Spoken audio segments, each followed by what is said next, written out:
Le savoir est une arme, je sais qui tire les ficelles. Finalement ils peuvent faire de la fumée sans feu.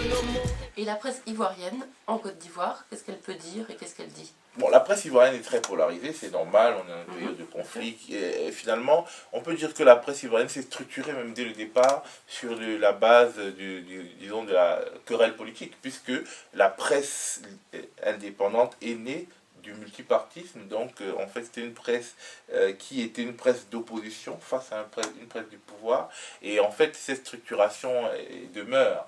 Maintenant la presse ivoirienne elle est diverse, il y a des journaux qui soutiennent Ouattara, des journaux qui soutiennent Gbagbo, des journaux qui soutiennent Bédié, des journaux qui se soutiennent eux-mêmes, disons qui essayent d'être à équidistance, mais le spectre des informations qu'on peut lire dans la presse ivoirienne sur la Côte d'Ivoire est de toute façon assez large. Donc beaucoup plus large qu'en France. Absolument. Maintenant, il y a des excès, effectivement, il y a des informations non vérifiées, et il y a surtout un contexte économique qui est assez difficile. Enfin, ceci dit, quand vous parlez d'informations non vérifiées en Côte d'Ivoire, le premier chapitre de votre livre dénonce un article de Libération où les informations sont...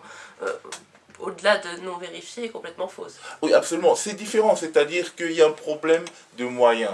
Et effectivement, il y a aussi un problème politique sur la presse ivoirienne. Mais un journal comme Libération, qui a les moyens d'enquêter, qui a des journalistes qui, a priori, sont bien formés, quand il fait un article sur la sorcière Simone Gbagbo qui aurait les nerfs d'enfants béninois sacrifiés dans ses cheveux, des choses de toute façon totalement absurdes que personne n'a jamais entendues, des rumeurs de caniveau, en fait, des choses qui ne grandissent pas la profession journalistique. Quand Libération écrit au début de la crise ivoirienne en 2002 qu'il n'y a rien, que c'est un règlement de compte interne, quand ce journal au quotidien se discrédite alors qu'il a tous les moyens de travailler, d'enquêter sérieusement, alors que ce quotidien est censé incarner ce qu'on appelle la gauche, en fait il y a des raisons de douter et de désespérer d'une certaine gauche française.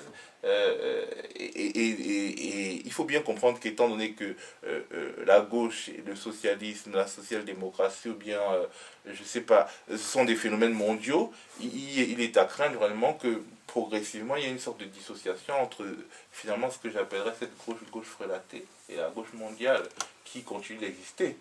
Qui continue de se défendre et d'inventer des nouvelles formes de résistance en Amérique latine. Voilà.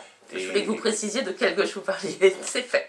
En Amérique latine, et même quand elle a des options très libérales, comme en Afrique du Sud, ou au Brésil, elle a aussi des combats, par exemple des combats sur le générique, le médicament générique, les brevets, des choses comme ça. Et en France, on parle des nerfs des enfants béninois sacrifiés dans les cheveux d'une femme politique africaine. C'est une autre femme qui l'écrit, sans égard pour le traitement inhumain dont elle a été victime. Alors que j'imagine qu'elle a été torturée oui. devant les yeux, ou en tout cas à portée de vue de Ouattara, et devant les caméras du monde entier. Palais présidentiel. Et devant les caméras du monde entier, cela ne donnait aucune indignation, alors que je pense que c'était la femme de Ouattara qui subissait les mêmes tortures. Oui, mais elle est blanche. Voilà, c'est là que je voulais venir. Donc, c'est tout ça que je voulais raconter.